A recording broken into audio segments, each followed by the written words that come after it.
here, and then I write tangent. Maybe I reduce there. Oh, hello, page 554. We're talking tangent, cotangent, and solving real-world problems. Two proposed wheelchair ramps are shown, A and B. Determine the unknown measurement of each ramp to meet safety regulations, and if necessary, round your answer to the nearest inch. Since it's tangent and it's a 4-degree angle, what we did in the previous page ensures that our triangles, our ramps, are safe. They're meeting the safety requirements. So now it just is a matter of writing the tangent ratio. If I write tangent of 4 degrees, I would write opposite over adjacent. So I'd write 20 over x. And I showed inches, by the way. I showed in the previous video, page 553, how we could solve for x. But maybe I should show you this method instead. How about instead of tangent, because x is on the bottom, we don't use tangent, we use cotangent. The cotangent of 4 degrees would equal adjacent over opposite. Cotangent flips it. Definitely worth a reminder from previous videos how to structure the cotangent ratio and the tangent ratio. Cotangent would be x over 20. I write it this way because I actually, as a teacher of mathematics for several decades, abhor cross multiply. But I know where my students come from and that there are teachers that feed into my program that do show them this as a viable method. So if I can avoid cross multiply as often as possible, I will support that. Here's how I'm avoiding cross multiply. By choosing cotangent, I'm putting x in the numerator, and then all I have to do to solve this problem is multiply both sides by 20.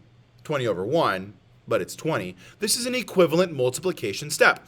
And the 20s reduce over here, and then to find the value of x, go to my calculator.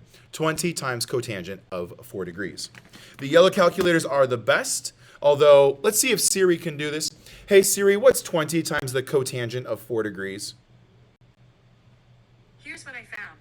Doesn't want to do it automatically, right? Because there's some calculation issues along the way. Desmos would be a good online resource to use, but I have my yellow calculator. You should know how to use the school yellow calculator. 20 trig cotangent 4. Make sure you're in degree mode, which I am, so therefore this calculation will give me 286.013 approximate inches. X is approximately 286.013 inches. Pretty good calculation. Let's go to one more. Tangent of 4 degrees. Now it's opposite over adjacent. That's the ratio for tangent. So my opposite side is y, my adjacent side is 100 inches. And again, I'm trying to avoid cross multiply because I personally hate it. But I'll use it if I have to. This is what I would do to find the value that y equals. I don't need to cross multiply. I just need to reduce the fraction so that y is the only thing on its side of the equation. Therefore, 100 tangent of 4 degrees is going to be my value for y. 100 tangent 4 degrees. My y value will be about 6.99268 inches. 7 is an appropriate rounding, but I'm going to keep all the decimals the calculator gave me. 6.99268 inches. That is solving a real-world problem using tangent and cotangent. One thing to remind you about is that if other ramps have that same 4-degree angle, but they have different side measurements drawn by extending or shortening the rise or the run, will the tangent ratios always be equivalent? Heck yes, they will, because triangles will have corresponding and congruent angles, a 4-degree angle and a 90-degree angle. They're all based on right triangles. So therefore, the triangles are similar. And call back to page 551. Remember, the ratios of corresponding side lengths between two similar triangles are congruent. The tangent values of congruent angles in similar triangles are always the same. There you have it.